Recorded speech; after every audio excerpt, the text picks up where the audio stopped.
Hello. So we're here on Heal with the Real, and my tonight's guest is the lovely Heidi Dodson. Now, I do Heal with the Real because of my book that I published back in July 2021, which was Fix Your Future. And it was all about my survival from domestic abuse and how I went on to become a thriver. But not only that, I put in the self-help tools in the back of the book that I personally use to heal through my domestic abuse.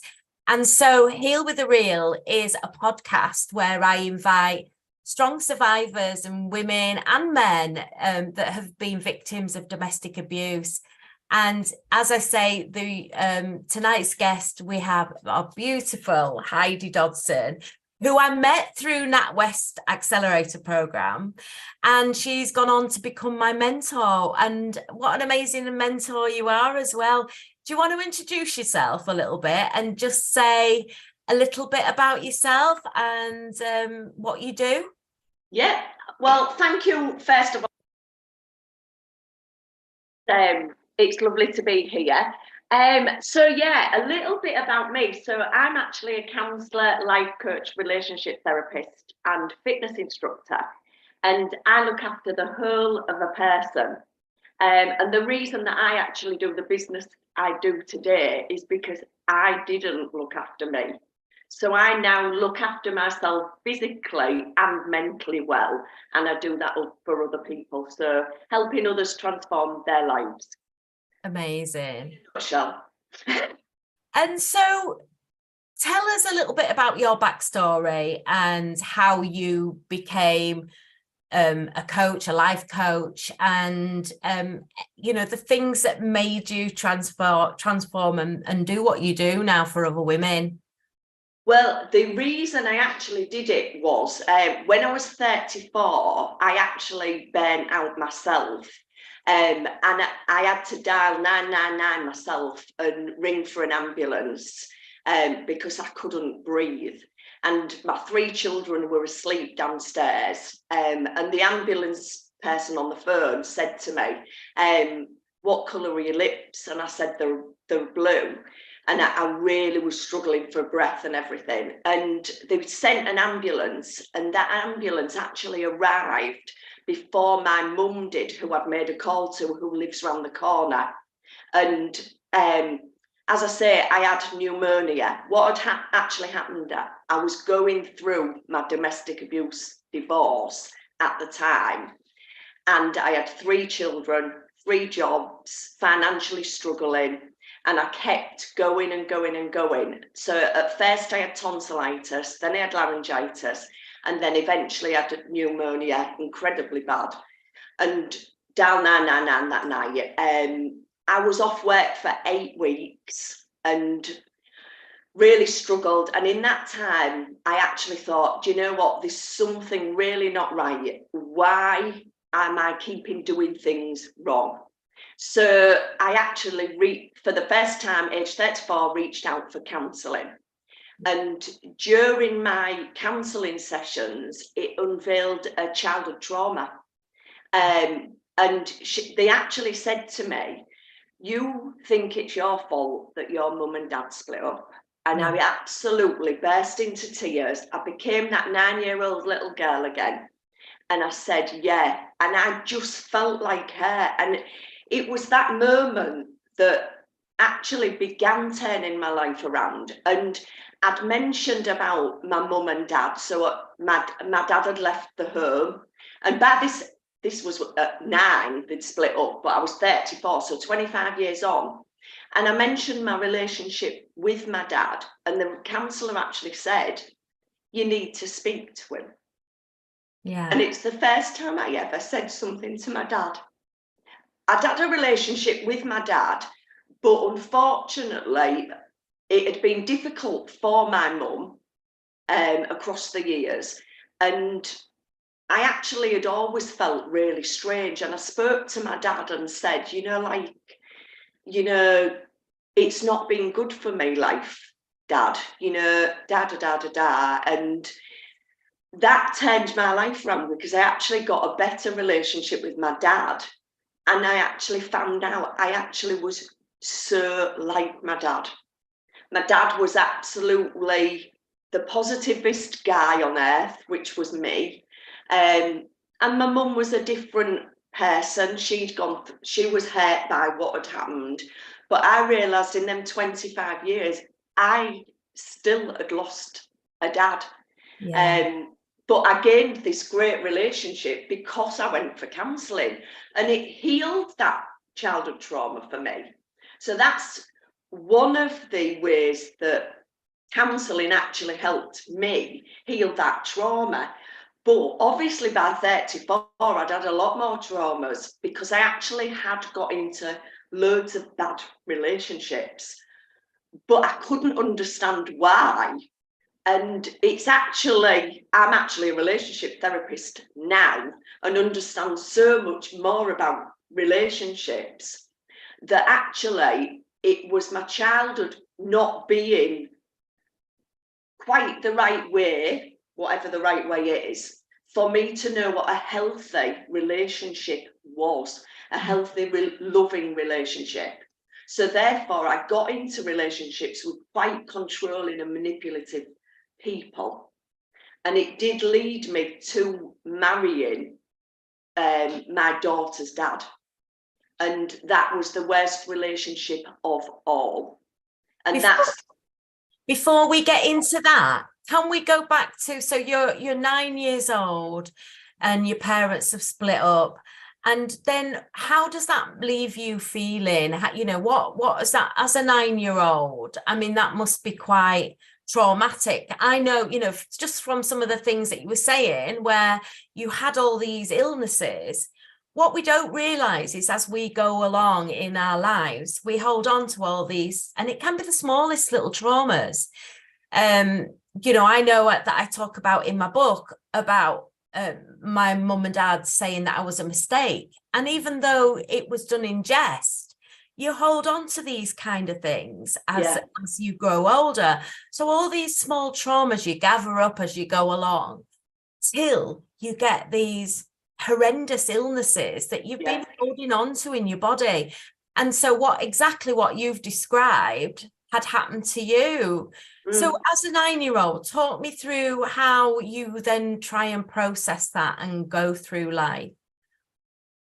Well, actually, what happened was, it was half term.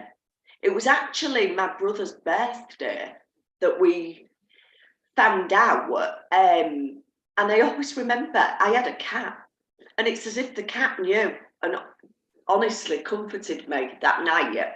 But people just kept coming to the house that week, and all there was just loads of crying. And then all of a sudden, I actually just went back to school. I went back to school a week later, and nothing was really spoke about. And I went back to school and I was different. At that time, nobody's parents split up. Nobody's. I mean, now kids are more bothered that the parents are together than back then. And I remember that it was pointed out about being different, but I am assuming that my mum did do that, to be perfectly honest. And I remember feeling different, and I thought, there's something wrong with me. And that's where it began, that I thought, there's something wrong with me. And I never felt good enough, whatever I did, and became a very high achiever. Because you're trying to prove yourself in other ways. So I just never felt good enough. And it's a bit blurred, is how I see it is different to how other people have seen it when I've spoke about it, as if I was always told I was seeing it wrong. But I know all those things massively affected me, and I just felt alone. You know, having a mum and dad one day and then not the next day, and nobody explaining why, nobody ever saying, you know, sweetheart, you never did anything wrong, makes you think very differently. So it was just horrible. So then how do you negotiate your way through your life, and then start getting into unhealthy relationships? When did you first start dating? I actually was quite old. Yeah, and it was funny because I was always tiny.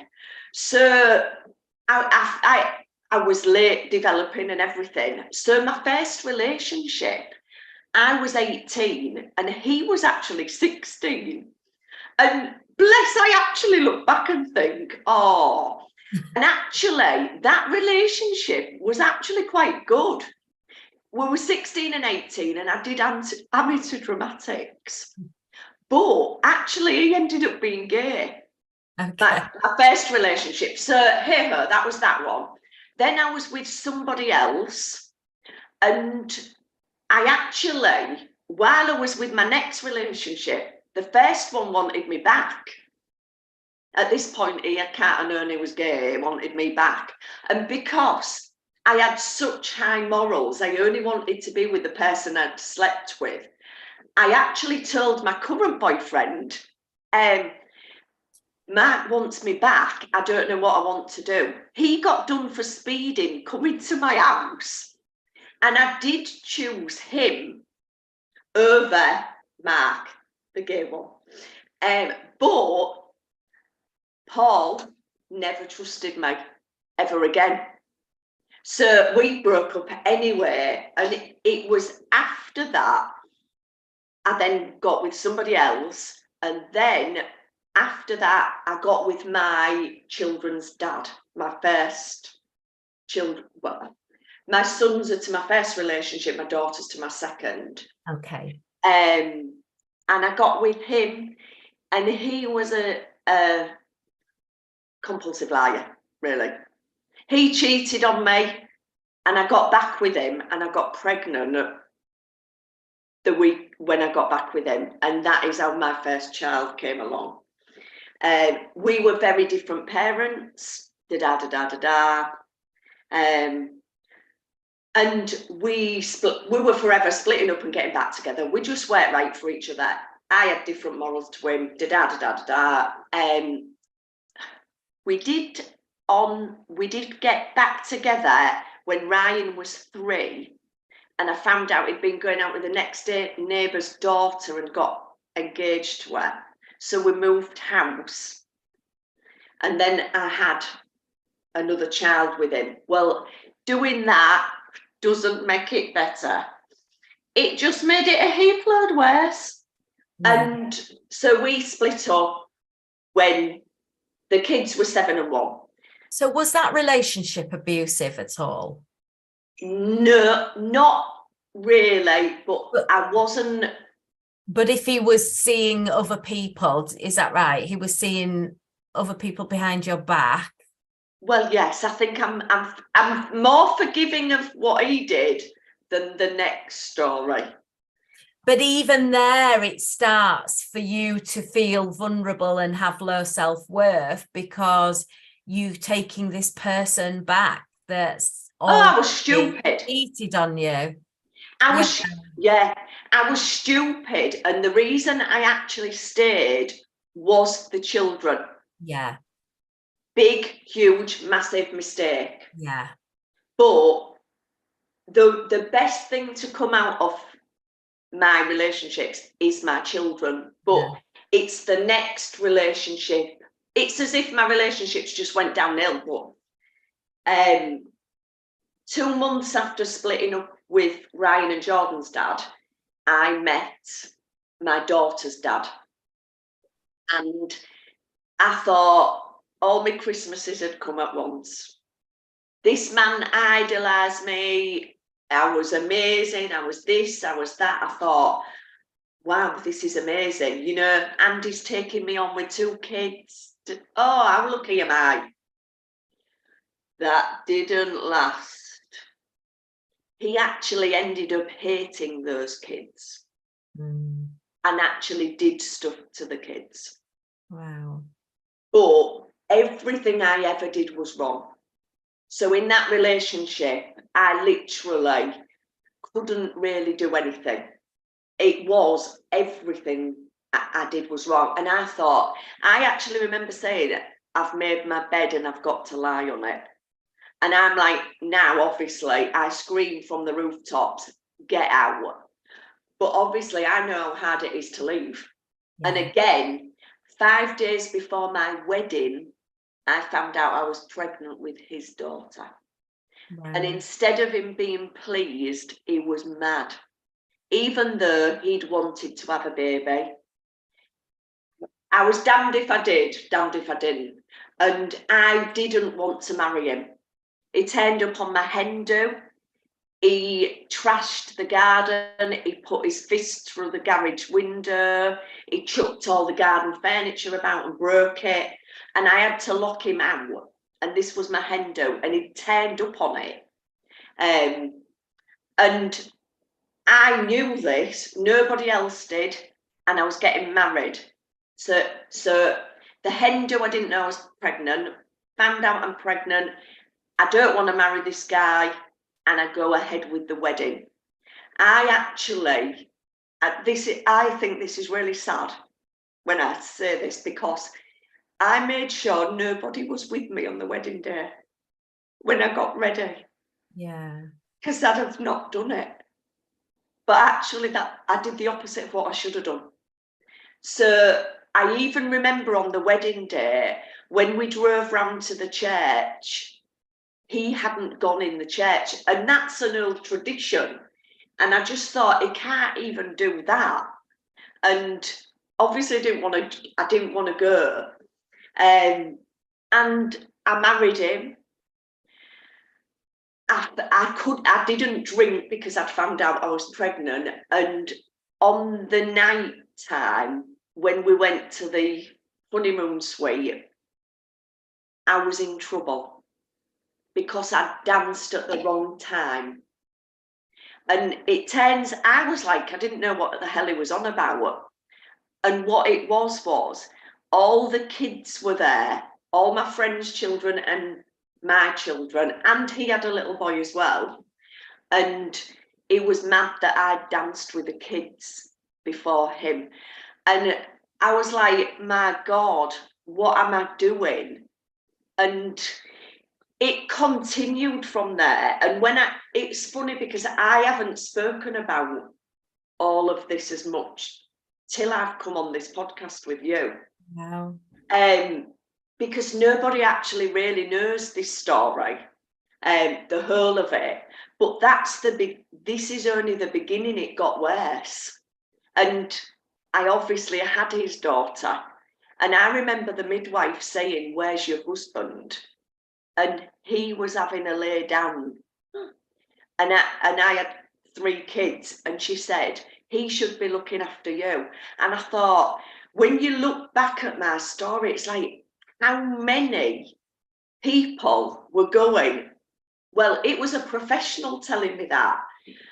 It was just awful. But the moment that actually made me leave, well, I didn't leave. He left for a week and then he came back.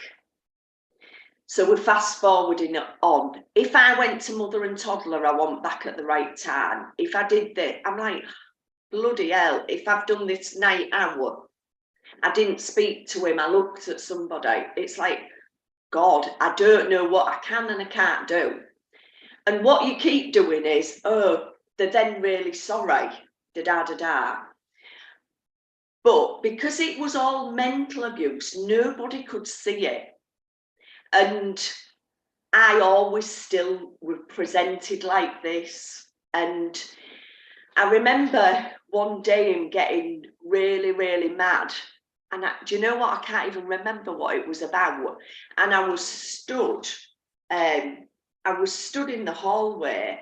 And he came and stood next to me, and with that, he just went like that and whacked the wall next to me and put his fist through the wall. And I just saw, in that split second, saw sense. And I went, that's it. You know, get out of the house. Don't ever come back ever again. And it was in that moment that I thought he could do something to the kids.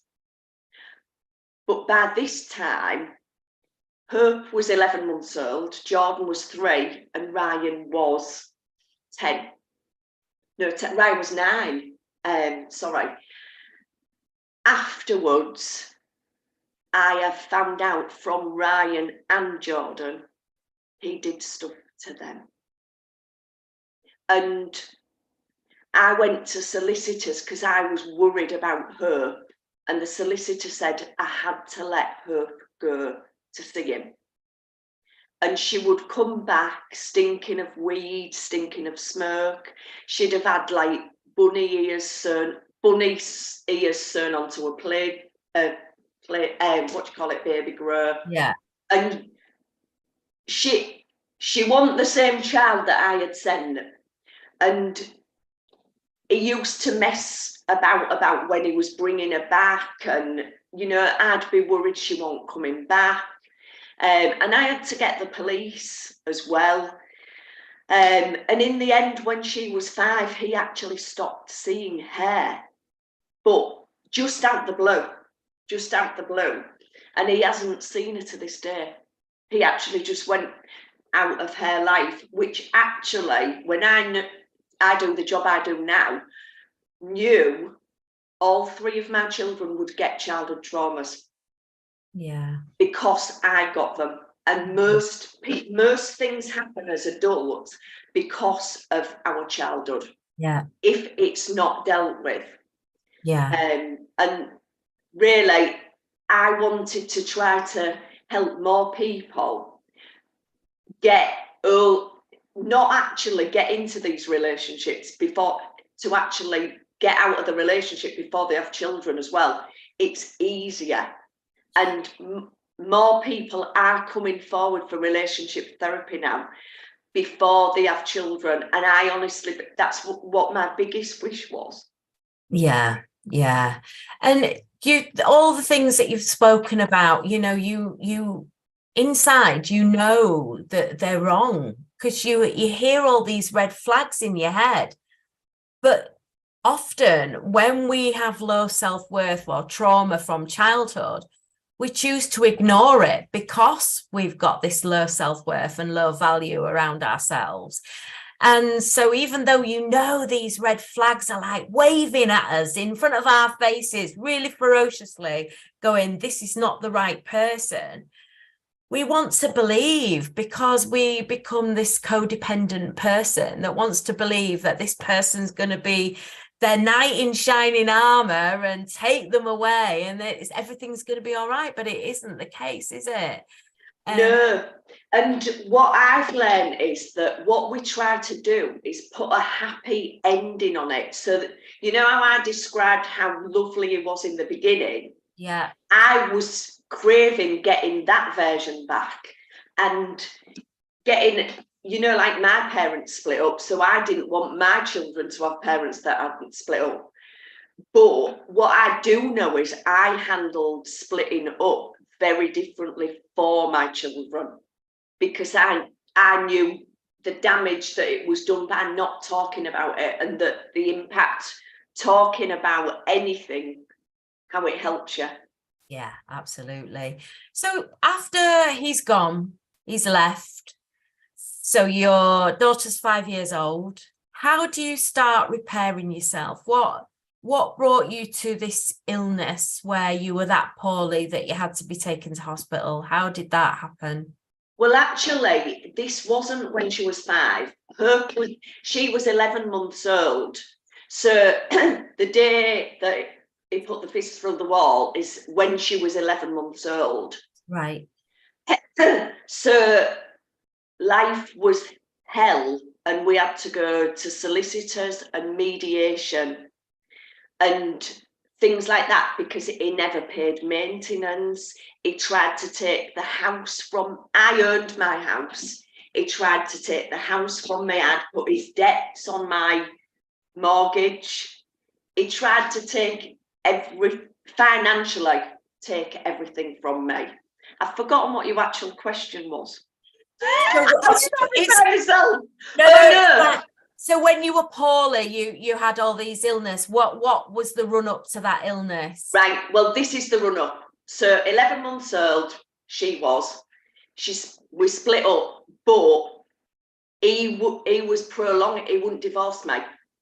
He wanted to take me for all the money we could have. So it was backwards and forwards to solicitors in that time, while I was only working a few hours a week. So I financially struggled. So I did teach one fitness class, and I worked 1 day a week. And what I actually started doing is I had to survive. I had to buy my children's clothes from charity shops and car boot, and I was mortified, and I couldn't afford to really live. So I put everything into the kids, and I forgot all about me. So I didn't look after myself. I didn't eat properly. I still was a fitness instructor. So I literally worked, looked after the kids, tried to divorce him, went to mediation, solicitors, this, that, and the other. But all this was taking its toll on me, to the point where I got pneumonia, and my daughter was only 2. So she was 2 the day that I rang the ambulance. So it was, even though I was getting rid of him, he won't playing ball. Yeah. So, and how ironic that you were actually a fitness instructor. And sometimes, you know, we can give out all this great advice to other people, but we don't do it for ourselves, do we? And I think that one of the points that you made there was really important, that you just didn't look after yourself. And we are the number one people that we should always look after first. It's like that saying, isn't it, that, you know, if there's going to be a crash on an aeroplane, you've got to put your mask on first. Yeah, always. And so, you know, that's so important, because we can't give to others or love others or be there for others if our cup isn't filled first. Absolutely. And it's really funny, because I shout that from the rooftops now, and I think, God, it was so obvious what I was doing was wrong, but you can't see the wood for the trees when you're in it. Yeah. And you know what I actually did do after I got pneumonia, so this is where my journey began. So I got myself counselling, and I changed my nutrition. So this is, I was already the fitness instructor, but I changed my nutrition, and I really was the 5-a-day queen. Literally, I was like, right. And the kids would sit down at the table. I bet they used to think, oh God, Mum's going to say, how many portions have we had today? And we did. It's like, how many portions everybody had? It was a game. And I realised that, you know, like, some of what I was doing was not giving them, well, a lot of what I was doing was not giving them a good idea, was it? But I changed my nutrition. So amongst this, so I got counselling, changed my nutrition, and I got back doing my fitness again after the 8 weeks off. And obviously those were prioritising me. But I did tick along then with only those few bits. And I mentioned about the getting the clothes from charity shops and car boot. Well, I was financially struggling, wasn't I? So what I actually did was, Hope's very first pair of shoes I bought from a car boot for 20 pence. And I actually sold them on eBay for £10. And I started my first business selling the second-hand clothes. And what we did was, anything we wore, I then sold. And everybody used to comment on how nice we looked. And Hope would be dressed from head to foot for £1. And I was mortified then, whereas now I'm like, I love a bargain. The kids used to moan they were in charity shops. Now they're all grown ups. They're like, oh, I'm going to go in the charity shop, see what I can get. And I'm like, they used to moan like heck, but I was doing it to survive. They wouldn't have known that back then. But that business meant that when Hope was 10, I was working in a bank. I don't know if I've mentioned, I worked in a bank from being 16. And I never wanted to work in a bank. I actually wanted to be a hairdresser, but I was told there's no money in it. And you're too clever to be a hairdresser. I still mess about with my hair all day. I've probably touched my hair loads of times while I've been on here. I did, again, what somebody else told me. I didn't listen to Heidi.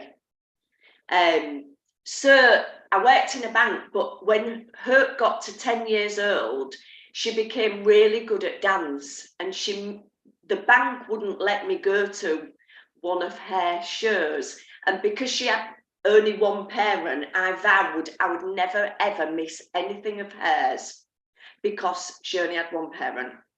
And my business had grown enough, and I took the leap of faith as a single parent of 3 to go on my own with that business. And selling clothes, and I still love clothes to this day, and I'm very good at getting a bargain. So if anybody ever needs that help, I'm good at finding a bargain.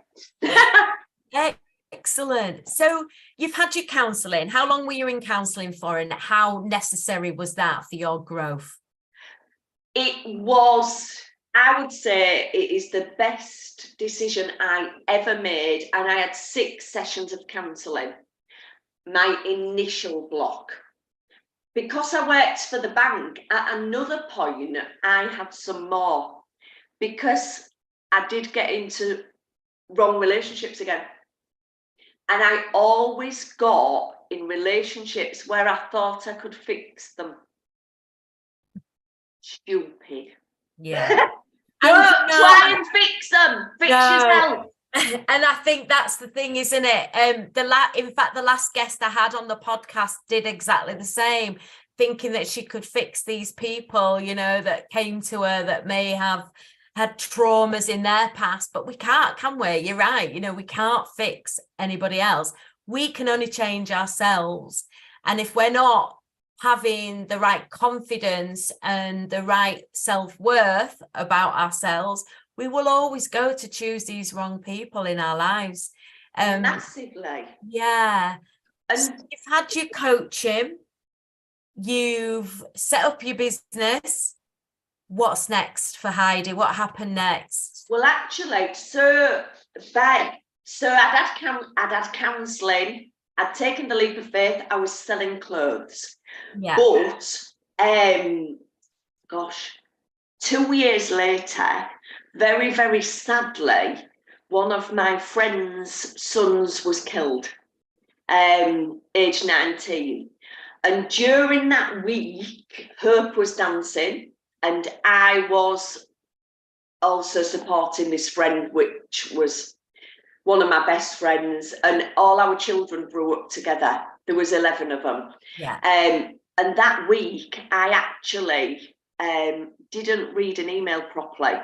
And because I was buying clothes from charity shops, I'd bought something fake, listed it on eBay, and I lost my business.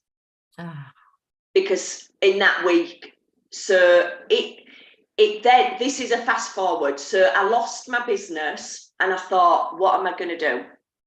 Went back into finance, and we found funding and finance for businesses. Okay. And during that time, I started networking, and I'd never done networking before. And I thought, oh, I quite like this. I quite like meeting people. And I met a life coach, and he told us all about life coaching. And afterwards, I thought, I want to speak to him because that sounds up my street. I spoke to him, and I said, how do you get to be a life coach? And he said, oh, I'm running a course. Why don't you do it? So I said, well, I can't really afford it. Just lost my business. I'm just getting back with, still got 3 children, supporting them. And he said, don't let money be the reason you don't do it. And I actually said, I spend £250 a month for my daughter to dance. So he let me pay monthly for the course. £250 a month. And it took 6 months training to be a life coach. And in that time, since I've left school, I'd hardly really read any books. And I learned so much about myself, but also about how to life coach. And I actually, I had to write essays. I hadn't written an essay since I was at school. And I actually thought, God, this is really hard, but I did it all. And I thought everybody would have finished. I was the only person with the superintendent of the police to qualify in the final week. Yay. And I actually thought, what am I going to do with this now I've got the qualification? So I Googled life coaches in Hull, and somebody wanted a life coach. So I was at a dance competition having my interview in the disabled toilet to be a life coach for this person while waiting to go watch my daughter. And I started life coaching for this lady. But it was her own business, and she sent me people for counselling, relationship therapist, children. So I got all those qualifications as well. And I made my own style of therapy. So I now don't just do counselling, I do counselling, coaching, and fitness and relationship therapy all rolled into one. Because what I realised is I needed counselling, I needed life coaching, I needed to change my nutrition. So I'm qualified in nutrition, I'm qualified in cognitive behavioural therapy, neuralistic programming, and I put it all together as my own sort of therapy, which is healing your past, helping you enjoy the present, and helping you plan a healthier, happier future. Yay. Yeah. So you've started your business. You've had this lady that came into your business. How many years ago was this now, Heidi? 8 years. So 8 years. Yeah. And then you've gone on to set up the Healthier, Happier People. Yeah. And you're thriving. So can you what's your routine like? What's your personal routine like now? Because I have a set routine that I use every morning without fail. And you can talk a bit about the nutrition as well. Yeah, so it's really, really important to have a morning and evening routine. So I actually teach it because I do health and wellbeing courses. So the biggest priority is definitely sleep. Yeah. So by having the morning and evening routine, I always switch off 2 hours before bed. So no phone, trying to avoid blue light, but also, so the evening routine is like, I won't go on my phone, I won't go on my laptop. I'll take my makeup off, have a bath. It is all about me. So I'm like, I can't believe I'm saying it's all about me, because I never did anything that was about me. But the end of the day, and plan for tomorrow at the end of the day. But my morning routine, I actually wake up before my alarm now. So I always try to get 8 hours sleep.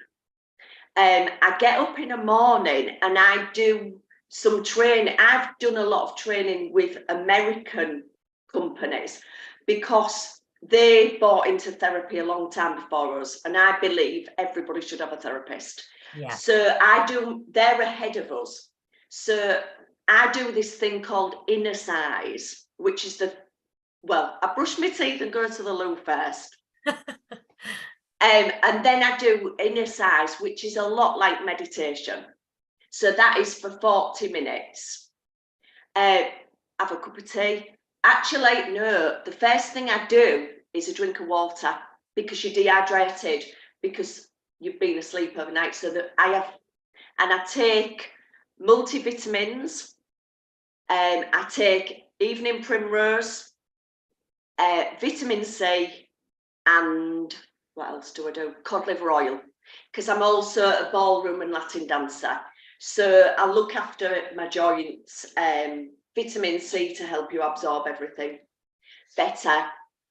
And I also I do core and arm exercises to get, so I've got, if I don't say so myself, I've got a pretty good core.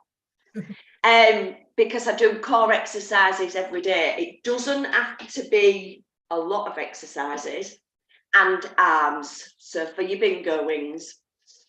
And while I'm doing my exercises and my breakfast's getting ready, so I have porridge oats for breakfast with fruit, because porridge is slow releasing, fresh orange as a drink for vitamin C. So I am still a big believer in the 5 a day or more, and it's the brighter the colours and the most variety of them. So that's, and then I go get ready. So I get my hair and makeup done. I dress up every day for me. Some days I teach fitness class. So 3 days a week I do teach I teach ballroom and Latin, and I also teach my own dance fitness class as well. So I have my own style of fitness. I do have an on-demand class as well that people can do from home. Amazing. And dance brings you in the now as well, doesn't it? It brings you in the present moment, because I think for a lot of us, we're in our heads a lot of the time, aren't we? So 80% of the time we're normally in our heads. But dancing or music or writing or all these therapies that you can do just bring you into the now. And dancing, I absolutely love dancing, as you know, as well. Yeah. It's great. And I got back into it just recently because you were going, just go do it. I hadn't done it for over 4 years, over lockdown. For a long time I hadn't gone dancing, and I've just started dancing again, and I'm loving it. I'm really enjoying getting back into it. That's brilliant. And it's anything creative as well. You can get lost in it. And I do quite a bit with charity as well. And I even have like dementia people at learning ballroom dance, and they can remember it. Amazing. So it is, do you know what? Everything I do now is so rewarding, but I prioritise me too. Yeah. And that's the biggest mistake ever, is that I didn't prioritise me too. And that's what really I want everybody to do, is it's you too. The oxygen mask thing is put yours on first. It's crucial, isn't it? And how do we spot? So you've been a relationship expert. How do we spot red flags or signs of coercion in relationships? How do we spot that? How do we watch out for these things? Because sometimes it can be quite covert and you don't know. But, you know, that was definitely for me in my last relationship. Although it wasn't abusive in any way, there was covert narcissism, and I didn't know until 2020. I didn't even know what narcissism was till I went away and did all that learning about these red flags that you need to be aware of. So you did mention about the love bombing stage with your, you know, how you felt in the beginning and how you wanted to get back to that, which is a sign that massively. Yeah, it is. If it's too good to be true at the beginning, that it's gaslighting, isn't it? It's for me as well. Everybody get it. They say trust your gut. It's a feeling you get. It's that feeling you get that something's not right, and trust the feeling. That feeling is telling you, like, run for the hills, sort of thing. But yeah, it to me, trust your gut. That is definitely so important. But that was something for me. I knew there was something. I had this gut feeling that something wasn't right. After a week of being ghosted, I was like, what am I doing? Something in my gut said, just finish the relationship. And I did. And actually then found out that he'd been cheating on me. So always listen to your gut. You're so right. It's such good advice. And often we choose to ignore it. Yeah, what I say is you know you best. Nobody can know you better than you know you. But what they tend to do is make you question you.